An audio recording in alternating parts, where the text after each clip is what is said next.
찬송드리겠습니다.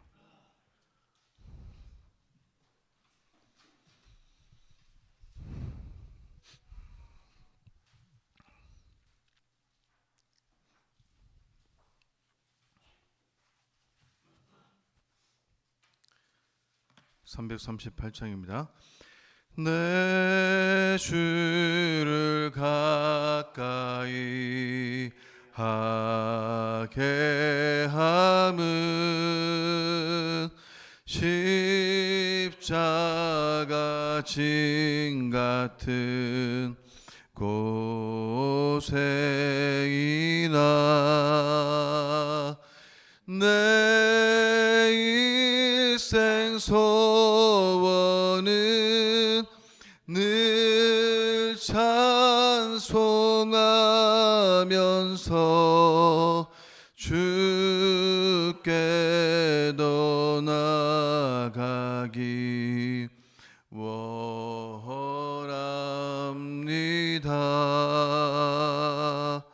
내 고생하는 것 옛 야곱이 돌베개 메고 잠 갔습니다. 금에도 소원이 늘 찬송하면서 주께로 나가기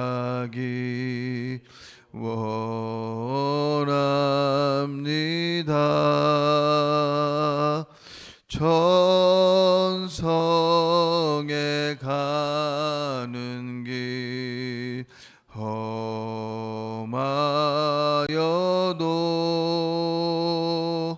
생명길 대나니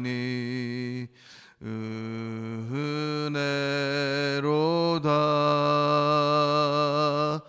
천사 날 부르니 늘 찬송하면서 주께로 나가기 원합니다.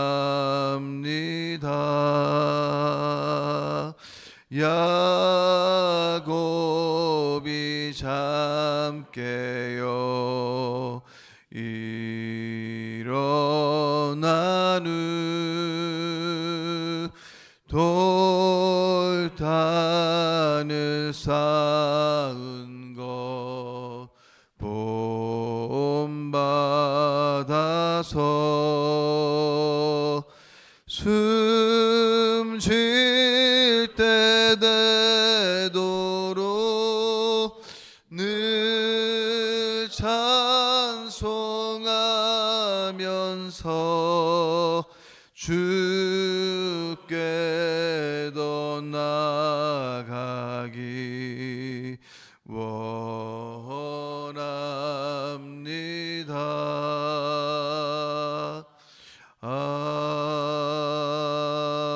아멘. 사도신경으로 신앙 고백 드리겠습니다. 나는 전능하신 아버지 하나님 천지의 창조주를 믿습니다. 나는 그의 유일하신 아들 우리 주 예수 그리스도를 믿습니다.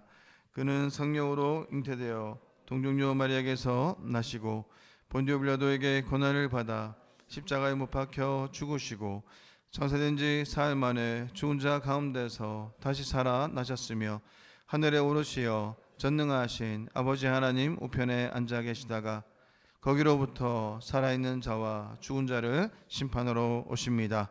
나는 성령을 믿으며 거룩한 공교회와 성도의 교제와 죄를 용서받는 것과 몸의 부활과 영생을 믿습니다. 아멘. 하나님의 말씀은 사도행전 4장 13절에서 우리 31절 말씀까지 교독하겠습니다. 사도행전 4장 13절에서 31절 말씀입니다. 그들이 베드로와 요한이 담대하게 말함을 보고 그들을 본래 학문 없는 범인으로 알았다가 이상히 여기며 또 전에 예수와 함께 있던 줄도 알고 또 병 나은 사람이 그들과 함께 서 있는 것을 보고 비난할 말이 없는지라. 명하여 공에서 나가라 하고 서로 의논하여 이르되 이 사람들을 어떻게 할까? 그들로 말미암아 유명한 표적 나타난 것이 예루살렘에 사는 모든 사람에게 알려졌으니 우리도 부인할 수 없는지라. 이것이 민간에 더 퍼지지 못하게 그들을 위협하여 이후에는 이 이름으로 아무에게도 말하지 말게 하자 하고 그를 불러 경고하여 도무지 예수의 이름으로 말하지도 말고 가르치지도 말라 하니. 베드로와 요한이 대답하여 이르되 하나님 앞에서 너희의 말을 듣는 것이 하나님의 말씀을 듣는 것보다 옳은가 판단하라. 우리는 보고 들은 것을 말하지 아니할 수 없다 하니. 관리들이 백성들 때문에 그들을 어떻게 처벌할지 방법을 찾지 못하고 다시 위협하여 놓아 주었으니 이는 모든 사람이 그 된 일을 보고 하나님께 영광을 돌림이라. 이 표적으로 병 나은 사람은 40여 세나 되었더라. 서둘이 노임에 그 동료에게 가서 제사장들과 장로들의 말을 다 알리니 그들이 듣고 한 마음으로 하나님께 소리를 높여 이르되 대주제여 천지와 바다와 그 가운데 만물을 지으신 이시오. 또 주의 종 우리 조상 다윗의 입을 통하여 성령으로 말씀하시기를 어찌하여 열방이 분노하며 족속들이 허사를 경영하였는고. 세상의 군왕들이 나서며 관리들이 함께 모여 주와 그의 그리스도를 대적하도다 하신 이로써이다. 과연 헤롯과 본디오 빌라도는 이방인과 이스라엘 백성과 합세하여 하나님께서 기름 부으신 거룩한 종 예수를 거슬러 하나님의 권능과 뜻대로 이루려고 예정하신 그것을 행하려고 이 성에 모였나이다. 주여 이제도 그들의 위협함을 구워 보시옵고 또 종들로 하여금 담대히 하나님의 말씀을 전하게 하여 주시오며 손을 내밀어 병을 낫게 하시옵고 표적과 기사가 거룩한 종 예수의 이름으로 이루어지게 하옵소서 하더라. 다 같이 읽겠습니다. 빌기를 다음에 모인 곳이 진동하더니 우리가 다 성령이 충만하여 담대히 하나님의 말씀을 전하니라. 아멘. 오늘 본문은 나면서부터 걷지 못하던 이 치유 사건 때문에 결국 두 사도가 예수님을 신문하여 십자가로 이끌었던 바로 그 공회에서 어떻게 예수의 증인으로 담대히 예수님을 증거했는지를 우리에게 보여주고 있습니다. 또한 23절 이후에 있는 본문은 이업에 직면하여 하나님께 한마음으로 기도하는 공동체를 보여줄 뿐만 아니라 앞으로 펼쳐질 사도행전의 거대한 이 청사진을 우리에게 제공하고 있는 것이죠. 오늘 우리가 주목하려는 것은 그들이 기도의 대상이신 하나님을 어떻게 알았고 믿었는가 하는 것입니다. 증언 사역에 반드시 대적의 저항과 핍박이 있을 것인데요. 그러나 두려워하지 않는 것은 그들이 하나님의 손과 계획에 있고 또 예수의 이름의 능력이 덧입혀질 것이고 성령이 그들 안에 충만히 임재할 것이기 때문입니다.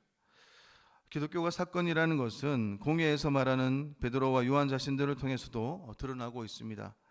공회원들이 주목한 것은 무엇을 주목하고 있는 것입니까? 이 사도들의 그 담대함을 주목하고 있는 것인데요. 담대함은 일반적으로 이 로마 사회에서 자기 의견을 거침없이 공개적으로 말할 수 있는 자유민의 특성으로 간주되었기에 담대함은 말하는 내용의 이 진실성을 담보한다라고 그렇게 여겼습니다. 공회원들이 학문 없는 범인인 베드로와 요한이 이렇게 담대하게 말하는 것뿐만 아니라 구약 시편을 즉석에서 자유롭게 인용하는 것을 보고 놀랍게 이렇게 여겼던 것이죠. 그들이 알 수 있는 것은 이 사도들이 전에 예수와 함께 있던 자들이라는 것뿐이었습니다. 더구나 병난 그 사람이 하나의 증거로서 현장에 있었으니까 공회원들은 비난할 말을 찾을 수 없었던 것이죠. 어쩌면 공회원들은 예수님과 논쟁을 해서 이길 수 없었던 그 전에 그 사건들을 회상했을지도 모릅니다. 사도들은 주님의 말씀이 그대로 성취되는 것을 전율하도록 느꼈을 것입니다. 누가복음 21장 15절 말씀 보니까 내가 너희의 모든 대적이 능히 대항하거나 변박할 수 없는 구병과 지혜를 너희에게 주리라 이렇게 말씀하죠. 결국 비난할 명분을 찾을 수 없었던 이 공의원들은 사도들을 퇴정시키고 나서 16절과 17절 이렇게 자기들끼리 이렇게 논의를 합니다. 이 사람들 어떻게 할까? 그들로 말미암아 유명한 표적 나타난 것이 예루살렘에 사는 모든 사람에게 알려졌으니 우리도 부인할 수 없는지라. 이것이 민간에 덮어지지 못하게 그들을 위협하여 이후에는 이 이름으로 아무에게도 말하지 말게 하자. 이미 어제의 그 치유 사건은 예루살렘의 모든 사람들에게 알려진 바 되었고 사건 자체를 부인할 수 없다는 것을 그들은 너무나 잘 알고 있었습니다. 다만 더 이상 이 사건과 예수 이름으로 가르치는 것을 하지 못하도록 위협하기로 그들은 결정했던 것이죠. 이들은 진실과 사실에 접근할 생각이 애당초 없던 것이죠. 인간의 불신이라는 것은 이렇게 어리석은 자리로 인도합니다. 인간은 이렇게까지 어리석을 수 있고 또 진실과 사실을 묻어버릴 수 있다는 것을 우리에게 보여주고 있는 것입니다. 그들은 사도들을 불러서 결정사항을 통보하고 경고했습니다. 그래서 다시 한 번 더 이 두 사도는 이 담대함의 그 절정을 보여주죠. 19절 20절 말씀 보니까 하나님 앞에서 너희의 말을 듣는 것이 하나님의 말씀을 듣는 것보다 옳은가 판단하라. 우리가 보고 들은 것을 말하지 아니할 수 없다. 도대체 이러한 담대함이 어디에서 나온 것이겠습니까? 우리는 과연 이런 담대함을 어디서 볼 수 있겠습니까? 예수님에게 그렇게 했듯이 자신들의 목숨이 이 공회원들에게 달려있지 않았습니까? 두 사도는 오늘 그러한 상황 속에서 하나님 앞에 그 담대함을 가지고 자신을 증언할 뿐만 아니라 보고 들은 것을 증언하는 담대함을 가지고 있는 것입니다. 이 본문이 준 열쇠가 어디에 있습니까? 8절에 나타나는데요. 이에 베드로가 성령이 충만하여 이르되 이렇게 말하고 있는 것이죠. 이 성령의 충만은 베드로와 요한으로 두려워하지 아니하고 담대하게 해야 할 말을 조리 있게 하도록 하는 근원이었던 것입니다. 누가복음 12장 11절과 12절 말씀에도 주님의 말씀이 그대로 응답되는 현장을 우리에게 말하고 있습니다. 사람이 너희를 해당이나 이정자나 권세 있는 자 앞에 끌고 가거든 어떻게 무엇으로 대답하며 무엇으로 말할까 염려하지 말라. 마땅히 할 말을 성령이 곧 그때에 너희에게 가르치시라 하시니라. 여러분, 어떻게 기독교가 지난 2000년 동안 그 많은 반대와 저항과 또 박해와 공격 속에서 역사의 대안길로 사라지지 아니하고 지금까지 존재하는지 아십니까? 만일 기독교가 하나의 관점이고 교내이고 가르침이었다면 진작에 사라졌을 것입니다. 세상이 얼마나 기독교를 미워합니까? 본문에 보는 공의원들이 이 기독교를 미워한 것은 시작에 불과하죠. 기독교는 이성으로 납득되거나 설명될 수는 없지만 명백하게 부인할 수 없고 비난할 수만은 없는 사건이기에 지금까지 존재할 수 있는 것입니다. 그 사건은 바로 하나님께서 하시는 사건들이라는 것이죠. 그 일이 저와 여러분들에게도 일어났지 않습니까? 그렇다면 우리는 이 땅 가운데 하나님을 믿는 그 증거를 우리는 보여줘야 한다는 것입니다. 베드로와 요한은 메신저가 바로 메시지임을 이렇게 보여주었습니다. 예수님의 그 증인은 입으로만 증거하지 않습니다. 예수님의 그 증인은 어떻습니까? 삶의 변화를 통해서 예수 이름의 그 능력을 힘입어서 우리가 믿는 그 하나님을 증거하는 것이죠. 기독교는 사람에게 달린 것이 아닙니다. 기독교는 내 삶 속에 임하신 하나님의 놀라우신 은혜이고 또 하나님의 그 능력임을 우리에게 보여줍니다. 왜냐하면 그 힘은 우리의 그 본성을 거슬러서 우리가 하나님 앞에서 하나님의 그 자녀로 나아갈 수 있도록 우리에게 은혜를 베풀어 주셨고 그 은혜를 힘입어서 우리는 여기까지 왔음을 우리에게 말하고 있는 것이죠. 너무나 많은 사람들이 오해합니다. 기독교는 내가 동의하고 내가 선택하고 내가 결정할 수 있는 어떤 것이라고 이렇게 말을 합니다. 하지만 이것이 아니죠. 기독교는 하나님께서 우리의 인생에 찾아오셔서 또 임재하셔서 어떤 일을 행하시는 것입니다. 하나님께서 나를 새로 낳으시는 것이죠. 또 나에게 주신 새로운 인생, 새로운 삶을 살아갈 수 있도록 우리에게 찾아오신 사건인 것입니다. 기독교는 베드로와 요한을 변화시켰듯이 사람을 철저하게 변화시키는 그 능력이 어디에 있습니까? 사람에게 있는 것이 아니라 바로 하나님께 있음을 우리에게 말씀합니다. 그 능력은 예수의 증인이 되게 하고 그 메시지를 말하지 않을 수 없게 하는 힘이라는 것을 우리에게 말하고 있습니다. 20절에 있는 말씀에도 우리는 보고 들은 것을 말하지 아니할 수 없다. 이 점에서 성도는 사도들처럼 힘 있는 자들의 눈치를 보면서 그런 입장을 취하는 것이 아니라 사랑과 사항에 따라 그렇게 결정하는 삶이 아니라 바로 하나님이신 능력을 힘입어서 우리가 있는 그 자리에서 예수 그리스도를 증거하는 하나님의 사람들임을 우리에게 말씀하고 있는 것이죠. 결국 베드로와 요한을 굴복시킬 수 없었던 공예는 바로 예수의 이름으로 말하거나 가르치지 말라는 경고로 그들을 위협하고 놓아줄 수밖에 없었습니다. 그래서 이 훈련한 두 사도가 어디로 갑니까?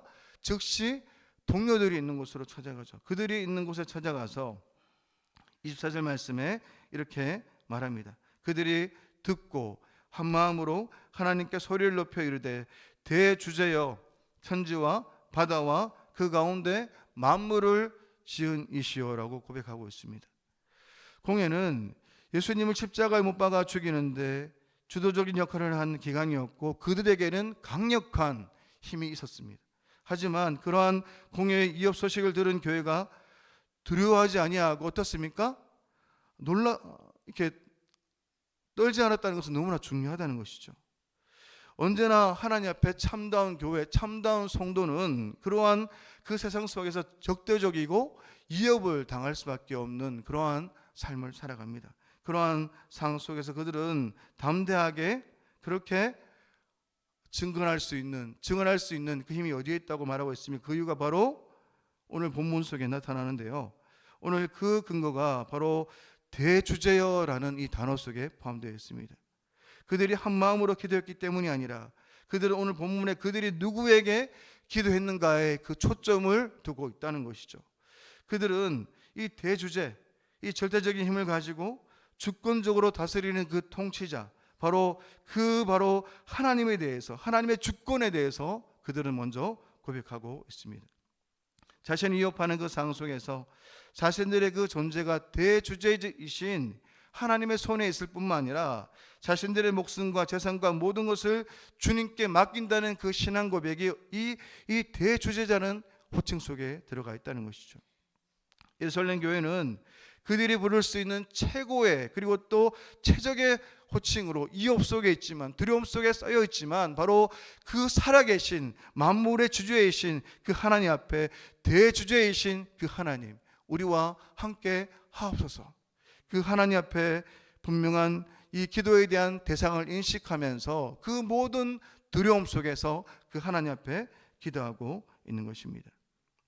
오늘 이들은 현실과 상황 시제를 파악하고 분석하는 것에 집중하고 있는 것이 아니라 바로 하나님이 어떤 분이시고 하나님께서 이 상황을 통해서 무엇을 하시려는가 거기에 초점을 두고 하나님 앞에 기도하고 있는 것입니다. 이것이 바로 교회의 모습이고 우리 성도가 추구해야 될 모습임을 우리 가운데 말씀하고 있는 것이죠. 오늘 이 땅을 살아가면서 우리가 정말로 어디에 초점을 두고 살아가야 하겠습니까? 이들이 예수 그리스도, 우리를 구원하시는 예수 그리스도께 초점을 두면서 모든 것이 하나님의 뜻 안에 있음을, 또 모든 것이 하나님의 섭리 가운데 있음을 인식하면서 하나님께서 우리를 인도하시고 하나님께서 우리를 주관하신다는 그런 믿음을 가지고 그들은 담대히 하나님 앞에 기도하고 있는 것입니다. 그래서 오늘 29절과 30절 말씀에도 보면 이렇게 고백하죠. 주여 이제도 그들의 위협함을 굽어보시옵고 또 종들로 하여금 담대히 하나님의 말씀을 전하게 하여 주시오며 손을 내밀어 병을 낫게 하시옵고 표적과 기사가 거룩한 종 예수의 이름으로 이루어지게 하옵소서 하더라라고 고백하고 있습니다. 하나님의 살아계신과 하나님의 주권을 믿기에 오히려 더 담대히 하나님의 말씀을 전하게 해달라는 그 신앙이 바로 사도들의 그 믿음이었고 고백이었음을 우리에게 말씀하고 있는 것이죠. 이렇게 하나님의 마음에 하나님의 뜻에 그렇게 기도했을 때 어떻습니까? 31절에 오늘 지진과 같은 진동, 이것은 바로 하나님의 임재를 상징하는 것이죠. 그 기도가 응답되었음을 그들의 그 삶 속에 전율적으로 또 다가왔음을 우리에게 말씀하고 있습니다. 여러분은 그 하나님의 살아계심과 하나님의 주권을 믿으십니까? 오늘 그렇다면 그 믿음으로 여러분은 무엇을 구해 오셨고 오늘 무엇을 구하시겠습니까? 믿음이 있다 하지만 나의 필요와 상황의 해결만을 위한 기도에 머물고 계시지는 않습니까? 기도는 초기 교회가 박해의 시기에 하나님만을 의지했고 또 하나님이 어떤 일이 발생하기 전에 미리 아신다는 사실에서 이안을 찾으면서 이 교회의 증거사에게 필요한 힘을 얻었음을 우리는 알 수 있습니다. 하나님이 어떤 분이신가? 오늘 하나님이 오늘 부활하신 그 예수 그리스도와 함께 그들은 그 땅에 있는 모든 그 삶 속에서 이업과 또 생명의 이업, 고난과 고통 속에서 부활하신 예수 그리스도를 바라보면서 대주제이신 그 하나님 앞에 간구하며 담대히 자신의 삶을 의탁하며 그렇게 복음을 전하는 삶을 살았던 것입니다. 오늘 우리가 어떤 백성들인가? 대주제이신 하나님 나라의 백성답게 이 땅에 사는 날 동안 하나님 백성답게 기도할 뿐만 아니라 담대히 상황과 환경에 짓눌리지 아니하고 담대히 주의 복음을 전하는 백성으로 또 복음을 증거하는 공동체로 교회로 설 수 있도록 그들이 기도했던 것처럼 그 부르심 앞에 오늘도 믿음으로 살아가는 저와 여러분의 인생 되시기를 축원합니다. 기도하겠습니다. 살아계신 하나님 아버지, 이 땅을 창조하시고 오늘도 그 뜻대로 주관하시는 그 하나님을 찬양하며 나아갑니다. 우리의 기도의 지경을 넓혀 주옵시고 하나님의 살아계심과 주권을 믿기에 우리의 필요에 대한 것뿐만 아니라 하나님의 나라와 영광을 위한 기도의 자리로 나가는 우리가 될 수 있도록 은혜를 내려 주옵소서. 거룩하신 예수님의 이름으로 기도드립니다. 아멘. 하늘에 계신 우리 아버지, 아버지의 이름을 거룩하게 하시며 또 아버지의 나라가 오게 하시며 아버지의 뜻이 하늘에서와 같이 땅에서도 이루어지게 하소서. 오늘 우리에게 일용할 양식을 주시고 우리가 우리에게 잘못한 사람을 용서하여 준 것 같이 우리 죄를 용서하여 주시고 우리를 시험에 빠지지 않게 하시고 악에서 구하소서. 나라와 권능과 영광이 영원히 아버지의 것입니다. 아멘. 오늘 시간 성도들의 가정과 직장을 위해서 시간 기도드리겠습니다. 2024년 가정마다 하나님의 은혜와 성령의 기름 부으심이 있도록 또 성도들의 직장과 생업의 번창을 주시고 직장 속의 그리스도인으로 승리하는 성도가 될 수 있도록 환우들의 치유와 회복을 위해서 기도해 주시고 수협의 활성화와 말씀 전하는 설교자를 위해서 또 엘림 어르신들에게 건강을 지켜주시고 엘림 행복학교와 중보기도 모교전도가 활성화될 수 있도록 이 시간 같이 한번 우리가 말씀을 기억하면서 같이 한번 이 시간 주여 일창하면서 같이 한번 이 시간 기도 드리겠습니다. 기도하겠습니다. 주여